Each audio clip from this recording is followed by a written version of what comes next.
Hello friends, welcome to my YouTube channel. कैसे हैं आप सब? तो आज ही मेरी बहुत दिन बाद क्लास है। हमें लगता है 3-4 दिन हो गई है। इसके पहले हम दोस्तों लाइव क्लास लेते थे, लेकिन अब हम लेंगे रिकॉर्डेड क्लास। ठीक है, हम रिकॉर्ड करके यूट्यूब पर डालेंगे। बस आप लोगों को वहाँ से जाकर देखना पड़ेगा। ओके। तो फिर जो हमारी लास्ट क्लास थी वो थी गुप्त साम्राज्य के कमज़ोर शासक के बारे में। हम लोगों ने कमजोर शासक पढ़ लिया था। तो चलिए दोस्तों, अब आगे शुरू करते हैं। गुप्त कालीन प्रशासन एवं संस्कृति। तो प्रशासन में क्या क्या रहेगा, इनकी विशेषताएं। प्रशासन का स्तरीयकरण, न्याय प्रशासन और सैन्य प्रशासन, राजत्व प्रशासन का अर्थ तथा अर्थव्यवस्था। ठीक है। और इनकी समाज संस्कृति में रहेगी समाज, धर्म, कला, विज्ञान और साहित्य। ठीक है दोस्तों, नेक्स्ट देखते हैं। विकेंद्रीकृत शासन व्यवस्था थी। कैसी थी दोस्तों? विकेंद्रीकृत शासन व्यवस्था थी। शक्तियों का विभाजन नीचे की इकाई जैसे सामंत, प्रांत, अनुदान, भोगी में किया गया था। कैसे किया गया था? सामंत, प्रांत, अनुदान, भोगी में किया गया था। केंद्रीय प्रशासनिक तंत्र छोटा था, कम अधिकारी थे। जो केंद्रीय प्रशासन तंत्र था वो बहुत छोटा था, मतलब छोटा था और कम अधिकारी। जब प्रशासन ही छोटा होगा तो कम अधिकारी होंगे ही। इस कारण सामंत मजबूत होते गए और केंद्रीय शक्ति कमजोर हो गई।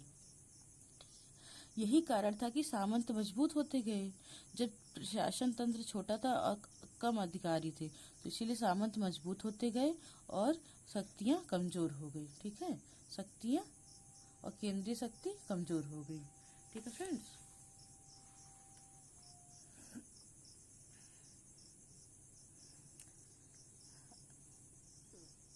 राजतंत्रात्मक शासन प्रणाली, इसमें देखते क्या है। राजा सर्वा था। ठीक है, राजा सर्वा था और उत्तराधिकारी सर्व में महान था। और उत्तराधिकारी के स्पष्ट नियमों का अभाव था। मतलब उत्तराधिकारी बनने के लिए, मतलब राजा के बाद कौन राजा के पद पर बैठेगा, उससे ही उत्तराधिकारी कहते हैं। तो राजा के बाद कौन राजा के पास बाद बैठेगा, इसका कोई नियम नहीं था। ठीक है, इसका कोई ही नियम नहीं था। परंतु सामान्य श्रेष्ठ पुत्र उत्तराधिकारी बनते। लेकिन जो सामान्यतः जो राजा के बड़े पुत्र होते थे वही राजा बनते थे। नियमों के अभाव के कारण ही उत्तराधिकारी युद्ध हुआ था। ठीक है, जब नियम नहीं होने के कारण, तो जैसे राजा के पुत्र के अलावा भी कुछ ऐसे लोग भी रहते थे जिन्हें राजा बनने की इच्छा रहती थी। वो कहते थे कि मेरे अंदर भी राजा बनने के गुण हैं, तो मुझे भी राजा बनना है। ठीक है, तो नियमों के अभाव के कारण ही उत्तराधिकारी युद्ध हुए थे।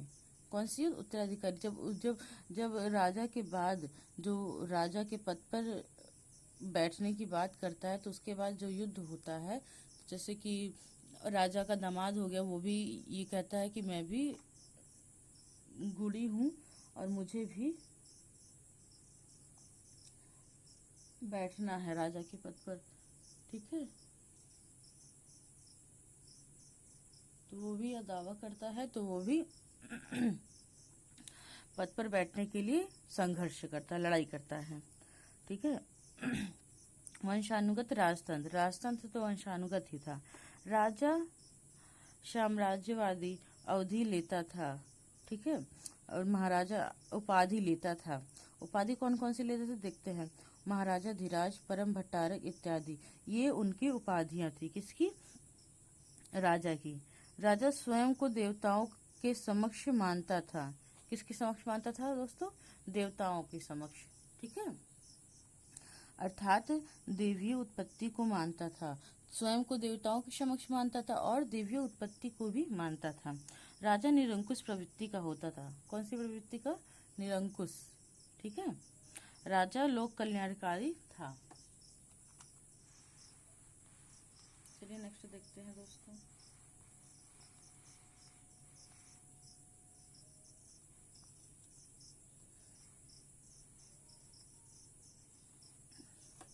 अब ये है शासन के क्षेत्र में नवाचार हुए। और नवाचार हुए, अब ये देखते हैं।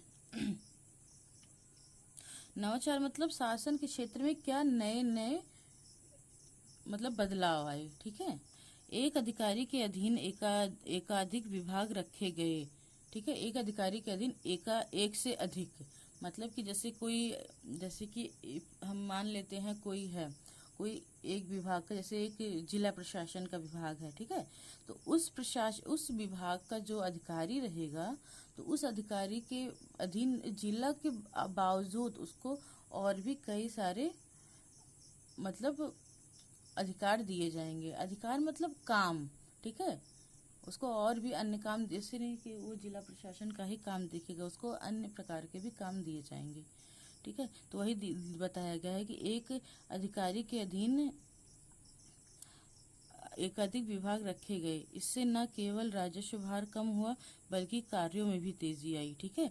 इससे राजस्व भार भी कम हो गया और कार्यों में भी तेजी आ गई। चलिए नेक्स्ट देखते हैं। कुछ अधिकारियों के वंशानुगत पद किए गए तथा उन्हें आरंभ में नगद वेतन दिए गए। रानियों का महत्व बढ़ा, जैसे कुमार देवी ने अपने पति चंद्रगुप्त के साथ मिलकर शासन चलाया था। ठीक है। तो उस टाइम की जो रानियां थी, ठीक है, उनको भी शासन करने का एक मौका मिला। जिससे कि प्रभावती गुप्ता को ही देख लो, जो इनकी चंद्रगुप्त की बेटी थी। तो जब उनके शासन काल में उनके पति की मृत्यु हो गई थी, तो वो अपने पिता के संरक्षण में रह के, ठीक है, अपने पिता के संरक्षण में रहकर उन्होंने शासन संभाला था, क्योंकि उनके दोनों जो छोटे छोटे पुत्र थे वो बहुत ही ज्यादा छोटे थे। ओके फ्रेंड्स,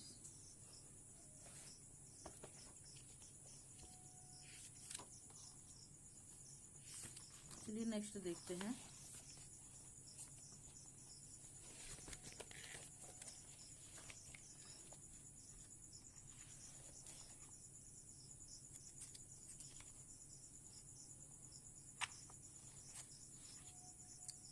प्रशासन का स्तरीकरण। तो प्रशासन का स्तरीकरण कैसे हुआ था, ठीक है, ये देखते हैं।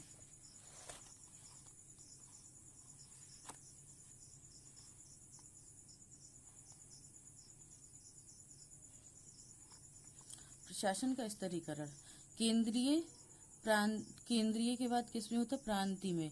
तो केंद्र के बाद विभाजन हुआ था प्रांत में। ठीक है। कैसे कैसे प्रांत का अन्य नाम था, भुक्ति, देश, अवंती। क्या क्या था दोस्तों, भुक्ति, देश, अवंती। ठीक है। उसके बाद हुआ था जिला में, तो जिला को विषय भी कहते हैं। उसके बाद नगर प्रशासन, उसके बाद ग्राम। तो सबसे बड़ा केंद्र, केंद्र के बाद उससे छोटा प्रांत, प्रांत के बाद जिला, जिला के बाद नगर, नगर के बाद प्रशासन, ग्राम प्रशासन। ठीक है।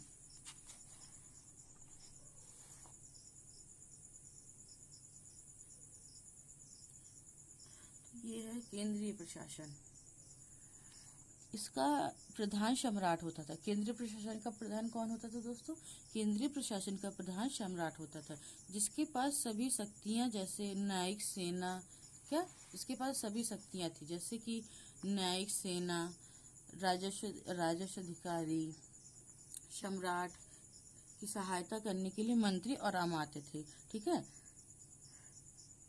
सम्राट की सहायता करने के लिए कौन था दोस्तों, मंत्री थे और अमात्य थे। चलिए मंत्री और अमात्य के बारे में देख लेते हैं। ठीक है, मंत्री और अमात्य के बारे में देख लेते हैं।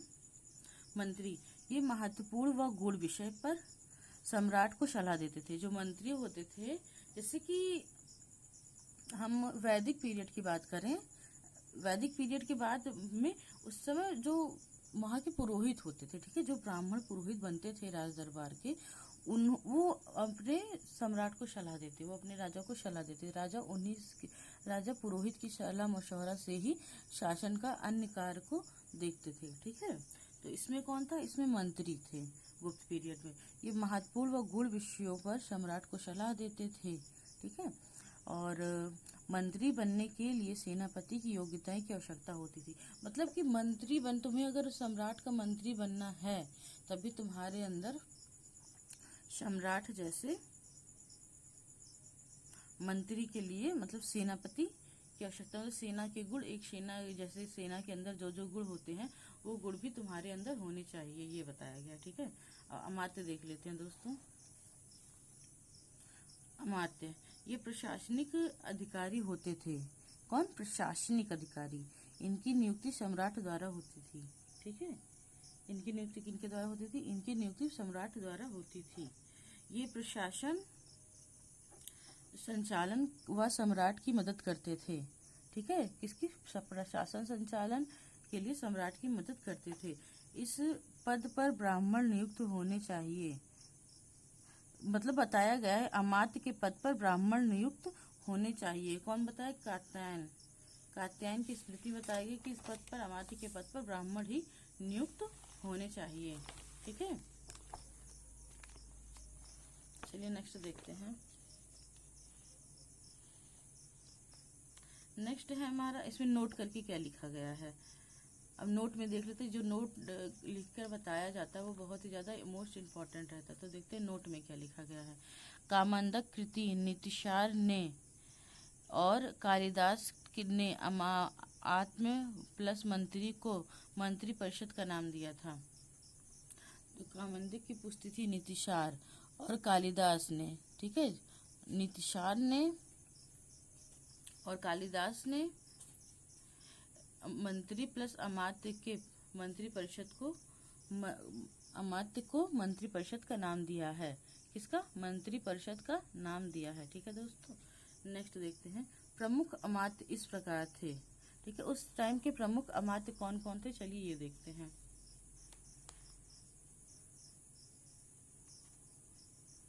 प्रमुख अमात्य कौन कौन थे दोस्तों? चलिए देखते हैं। प्रमुख कुमारामात्य। ये कुमारामात्य कौन थे? ये देखते हैं। प्रमुख अधिकारी, मतलब प्रेजेंट टाइम के IAS।